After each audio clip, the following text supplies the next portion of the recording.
வணக்கம். இன்றைக்கி இந்த வீடியோவில் ரொம்ப சுலபமாக செய்யக்கூடிய இட்லிக்கு சைட் டிஷ் ரெசிபி தான் பார்க்க போகிறோம்.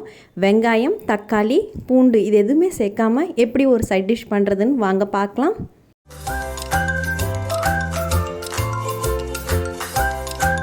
இந்த சைட் டிஷ் பண்ணுறதுக்கு நான் யூஸ் பண்ணுறது வெள்ளை எள்ளு.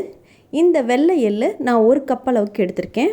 இந்த சைட் டிஷ் பண்ணுறதுக்கு நம்ம தேவையான பொருட்கள் என்னென்னு பார்க்கலாம்.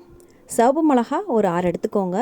ஒரு எலுமிச்சப்பழம் சைஸ்க்கு புளி, கொஞ்சமாக கருவேப்பிலை, 2 பச்சை மிளகா, ஒரு சின்ன நெல்லிக்காய் அளவுக்கு வெல்லம்.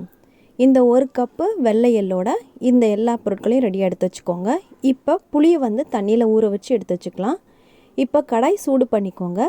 இப்போ இந்த வெள்ளை எள்ளு நல்லா சீக்கிரமாக ரோஸ்ட் ஆகிறதுக்கு கொஞ்சமாக தண்ணி இதில் ஊற்றிக்கோங்க. சீக்கிரமாக இது வெள்ளை எள்ளை நல்லா ரோஸ்ட் பண்ணிக்கலாம். அதனால தான் இந்த தண்ணி கொஞ்சமாக சேர்க்குறேன். இது மீடியம் ஃப்ளேமில் வச்சு நல்லா ரோஸ்ட் பண்ணிக்கோங்க. இந்த வெள்ளை எள்ளில் செய்கிற இந்த சைட் டிஷ் ரெசிபி இட்லியோட மட்டும் இல்லாமல் தோசைக்கு கூட ரொம்ப அருமையான சுவையாக இருக்கும். செஞ்சு பாருங்கள். இது மாதிரி வெள்ளை எள்ளில் பண்ணும்போது டிஃப்ரெண்ட்டான டேஸ்ட்டாக இருக்கும். கண்டிப்பாக நீங்களும் விரும்பி சாப்பிடுவீங்க. இப்போ இந்த வெள்ளை எள்ளு நல்லா ரோஸ்ட் ஆனதுக்கப்புறம் அது சின்ன சின்னதாக வெடிக்க ஆரம்பிக்கும். இங்கே பாருங்கள், நல்லா வெள்ளை எள்ளு ரோஸ்ட் ஆயிடுச்சு. இப்போ இந்த ரோஸ்ட் ஆன வெள்ளை எள்ளோட நம்ம சிவப்பு மிளகா 6 எடுத்திருக்கோம். அந்த 6 சிவப்பு மிளகாவையும் இதோடு சேர்த்து நல்லா ரோஸ்ட் பண்ணிக்கோங்க. மீடியம் ஃப்ளேம்லேயே வச்சு நல்லா ரோஸ்ட் பண்ணிக்கோங்க.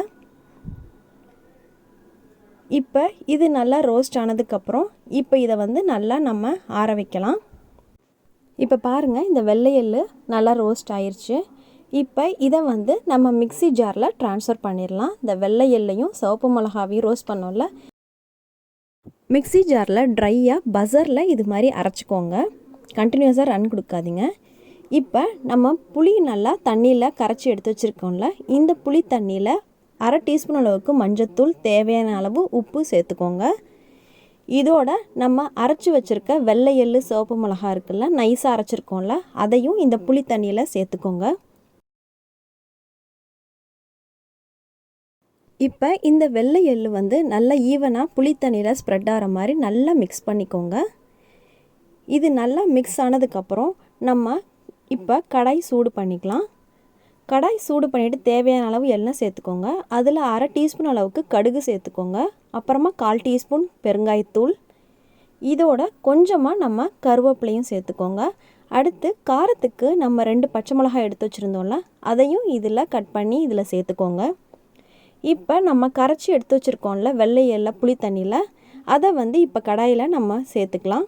மீடியம் ஃப்ளேம்லேயே வச்சு இதை நல்லா கொதிக்க விடுங்க. இதை அப்பப்போ நல்லா மிக்ஸ் பண்ணி விடுங்க. இப்போ அடுத்து நம்ம அரிசி மாவு 1/2 கப் அளவுக்கு அரிசி மாவு எடுத்துக்கோங்க.